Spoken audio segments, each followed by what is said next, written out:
Yo guys, ngayong araw na 'to samahan niyo ako kasi mag-a-unboxing ako ng, actually tagal ko nang hinihiling kay misis 'to yung gimbal.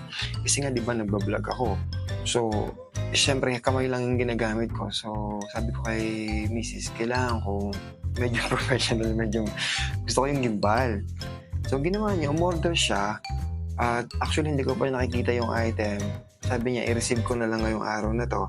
At ngayong araw ngang ito ay darating na yung gimbal na ni-request ko kay misis para magamit ko sa aking pagba-vlog.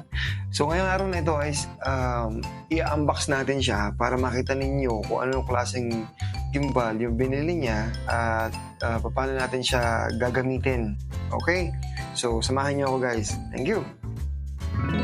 Yo guys, so ito na nga, dumating na yung package. So i-unbox na natin siya. So malalaman natin mamaya kung anong klaseng gimbal itong binili ni misis. Okay, samahan niyo ako. Let's go!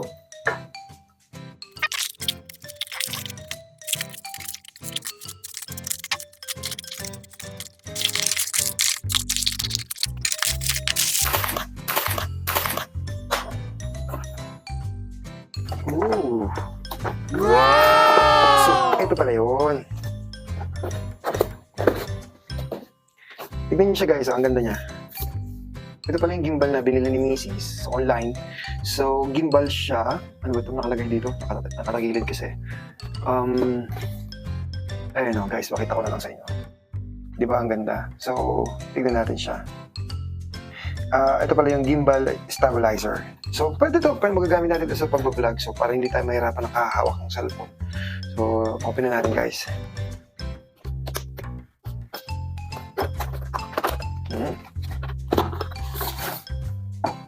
Ayan naman. Ay, baligtad. Yun. So, may kasama siyang charger. Yan. Kasama siyang charger, meron siyang manual. Para malaman mo kung paano siya gamitin. Nakasulat dito, ching chang because Japanese. I guess it was Japanese language. The other side pala may English. Ayan. May English naman siya. Maintindihan nyo naman siya eh. Ayan. Basahin nyo na lang muna bago nyo siya gamitin para hindi kayo magkamali. So, eto na. Ano yun ba? Oh. Napala siya. Wala na naman. So, gagawin natin. Assemble natin siya. So, na-open daw yung baba. Ayan. Tapos, yung mahaba siya, nagiging joystick siya. Kaya lang ganito lang kahaba. Ayan. Hindi na siya kahaba. So, itayo natin siya ngayon. Yan. Okay. So, ito pala adjuster. Yan, na-adjust siya dito. Para ganun siya. Tingnan natin ngayon. Ang nakalagay dito, paano ba ito? May ilaw daw siya. Ito, ilaw niya. So, kiklik lang natin siya. Yan. Yes. Maging dilaw. Pwede pa na yun. So, pwede siya maging dilaw, pwede siya maging white. Ayan, malakas pa siya. Ayan, mas malakas na yellow. Yan, ito yung white. So, like, parang electric fan. 1, 2, 3. Ito yung 1, ito yung 2, at ito yung 3. So, kapag nakatapat siya sa'yo, kita yung runway. So, maganda siya. Ayan o. So, meron siyang dalawang klaseng ilaw. Isang yellow, isang white. So, pag papatayin mo na siya, hold mo lang. Yo, galing. Tapos ito, yung naro-rotate. Dito iniipit yung cellphone. Yan. So, kailangan ko ng cellphone. Hindi, isa lang cellphone ko eh. So, ito na nga yung cellphone ko at ikakabit ko na lang siya dito sa gimbal. Paano ba to? Baka masira. Takot. Masikip. Yan. Okay. And then, what's the next? So, nakakabit na siya. Nakakabit na yung phone sa gimbal. Sabi dito, pindutin ko lang yung nasa ilalim nito. Tignan ko nga.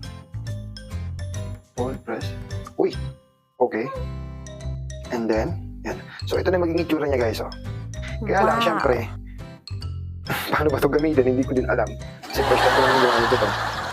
So, pag-aralan pa natin. Ano ba itong runway na ito? Tapos, on natin ito.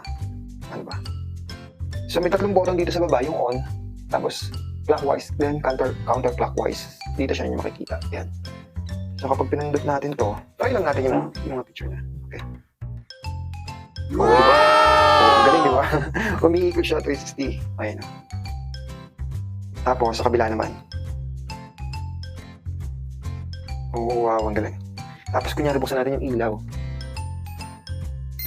So, yung itsura niya kapag bukas yung ilaw, tapos paikutin natin yung camera. O, di ba? Ang ganda. Oo. Maganda to kapag nagbablog kayo. Ayun o. Galing, di ba? Kabila naman.